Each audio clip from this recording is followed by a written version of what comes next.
O movimento pentecostal aflorou com intensidade em Los Angeles no ano de 1906 e espalhou-se para diversos locais, entre eles Chicago, onde o pastor da Igreja Batista Gunnar Wingren recebeu o batismo no Espírito Santo. Numa convenção batista, Gunnar Wingren conheceu o jovem Daniel Berg, que também fora batizado. Ambos eram suecos e se tornaram grandes amigos.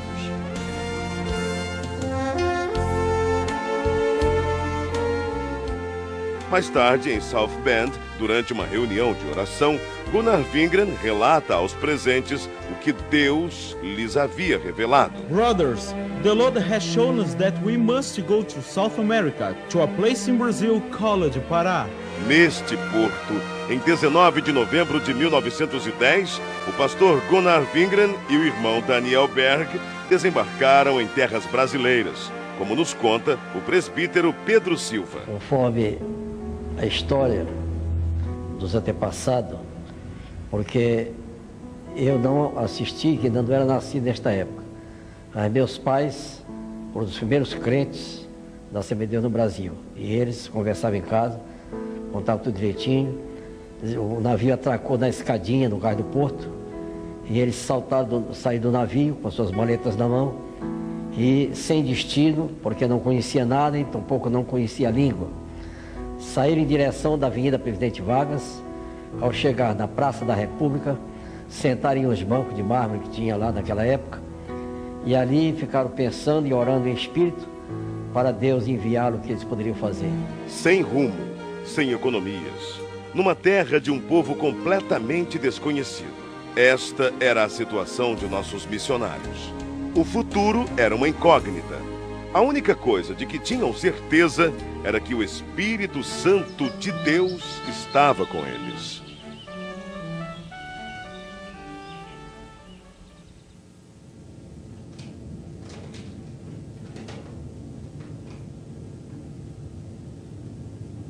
Daniel! Yes, go ahead, speak. The editor of the newspaper is our brother Justice Nelson, a Methodist pastor I knew in North America. Tomorrow, you look for him. He will certainly give us the necessary orientation here in Brazil. Praise the Lord, praise the Lord, Lord. Amen, amen. O pastor metodista Justus Nelson os recebeu muito bem. Disse-lhes a respeito da Igreja Batista de Belém e prometeu levá-los até lá.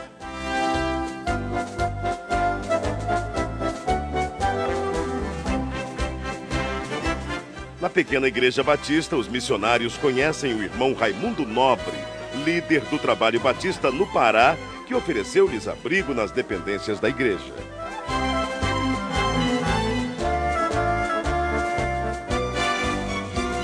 Mais tarde, os missionários foram apresentados ao irmão Adriano Nobre, membro da Igreja Metodista e primo de Raimundo Nobre. A convite do irmão Adriano Nobre, Berg e Wingren navegam pelo rio Tajaburu até chegarem ao local chamado Boca do Ipixuna, onde ficava a casa do irmão Adriano. Ali permaneceram por algum tempo, aprendendo a língua e os costumes do país em que passariam um bom tempo de suas vidas.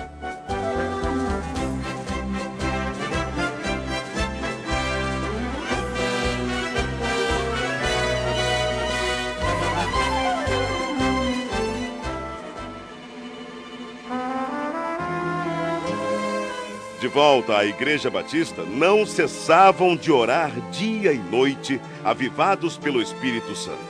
Isto causou inquietação em alguns membros, que os censuraram e os chamavam de fanáticos. Mesmo assim, os dois não se abalaram e continuaram orando e testificando sobre o batismo no Espírito Santo. Em 2 de junho de 1911, o Senhor batizou a primeira brasileira a crer nas promessas de Atos 2:39. Irmã Celina Albuquerque estava orando em sua casa quando começou a falar em línguas estranhas pelo poder do Espírito. Irmãos, o que tem acontecido aqui, o que tem acontecido conosco, é maravilhoso. não podemos deixar de falar de coisas tão maravilhosas, do cumprimento da promessa que nos foi garantida pela palavra de Deus. Não podemos fechar os olhos para o derramamento do Espírito Santo. Irmãos, não podemos deixar que doutrinas estranhas invadam nossa igreja. O fato gerou uma grave polêmica na igreja. A maioria creu na doutrina do batismo no Espírito Santo. Entretanto, outros membros, liderados pelo irmão Raimundo Nobre, rechaçaram completamente a ideia e votaram a favor da exclusão dos simpatizantes ao movimento pentecostal. As 17 pessoas que saíram da Igreja Batista se reuniram na casa da irmã Celina e ali, juntamente com os missionários Daniel Berg e Gunnar Wingren, abriram um novo trabalho. Enfim, em 18 de junho de 1911, na rua Siqueira Mendes, número 67, começava a se estabelecer a primeira Assembleia de Deus no Brasil. Enquanto o pastor Gunnar Wingren pastoreava a igreja em Belém, Daniel Berg saía como colportor, vendendo Bíblias e pregando o Evangelho em diversas cidades.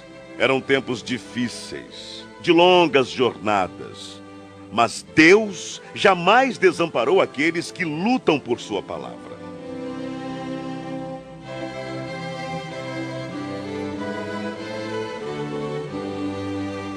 O desafio era muito grande, mas a obra de Deus crescia cada vez mais. Absalão Piano, pastor pentecostal brasileiro, ordenado por Gunnar Wingren em 1913, em Rio Preto, Tajaburu do Norte. Depois dele vieram Crispiano de Melo e Adriano Nobre. Neste mesmo ano, o pastor Gunnar Wingren deu início ao trabalho missionário brasileiro, enviando para Portugal o irmão José Plácido da Costa e família. Em maio de 1913, o trabalho foi estabelecido e os portugueses passaram a conhecer a mensagem pentecostal. Mais tarde, o irmão José Matos se juntou ao trabalho. 1914. Estoura a Primeira Guerra Mundial. Em 25 de outubro deste mesmo ano, chega ao Brasil mais um missionário sueco, Otto Nelson e sua esposa Adina Nelson. No ano seguinte, foi a vez do missionário Samuel Nestran e sua esposa Lena Nestran. Alguns anos mais tarde, em 1917, foi fundado o primeiro jornal pentecostal, A Voz da Verdade.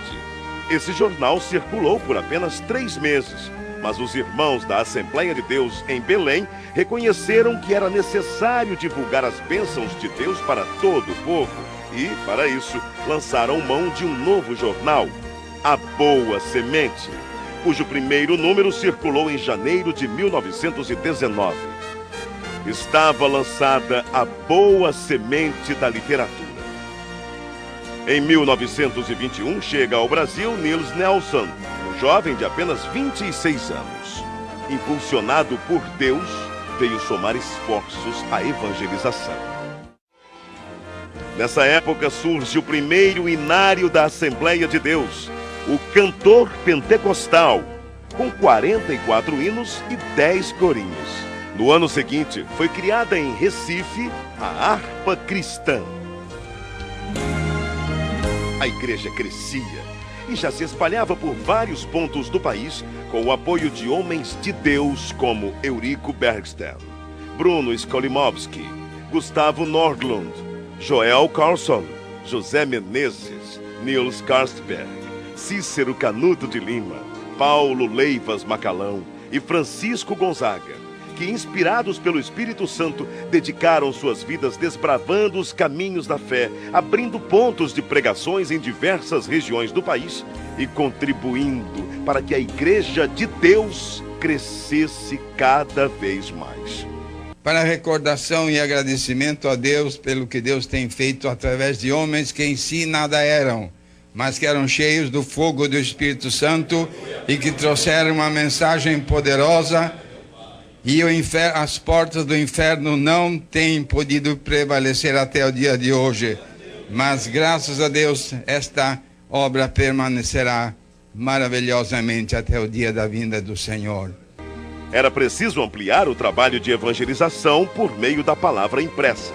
Para isso, em 1923, o irmão Samuel Nistran se empenhou em adquirir máquinas para a impressão do jornal Boa Semente, folhetos e livros. Reconhecendo o valor da literatura cristã, o pastor Gunnar Wingren e seus auxiliares resolveram fundar um jornal evangélico na capital federal, o qual denominaram Som Alegre. Em 1930 foi realizado em Natal, Rio Grande do Norte, a primeira Convenção Geral das Assembleias de Deus. Com pesar, a igreja se despediu do pastor José Felinto, recolhido à glória durante a convenção. Na mesma assembleia foi decidido que os trabalhos do Brasil passariam a ser dirigidos pelos obreiros nacionais, com apoio dos missionários. Também foi decidido que os jornais Boa Semente e o Som Alegre se uniriam num só, formando um novo jornal que se tornou um órgão oficial das Assembleias de Deus do Brasil, o nosso Mensageiro da Paz. Durante a ditadura de Getúlio Vargas, foi criado um órgão controlador da imprensa, o Departamento Imprensa Propaganda.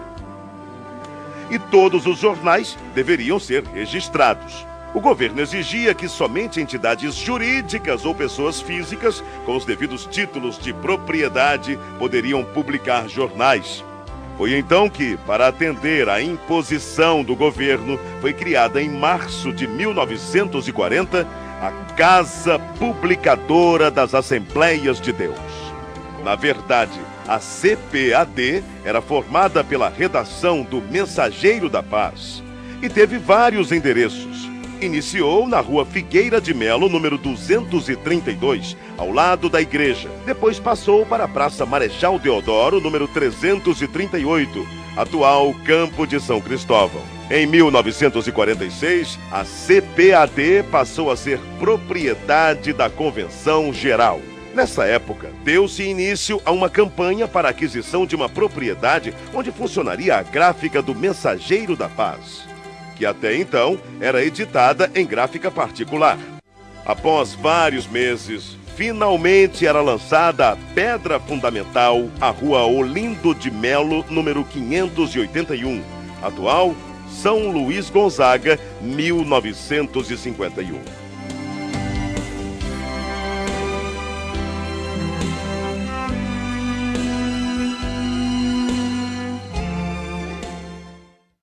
Ide e pregai.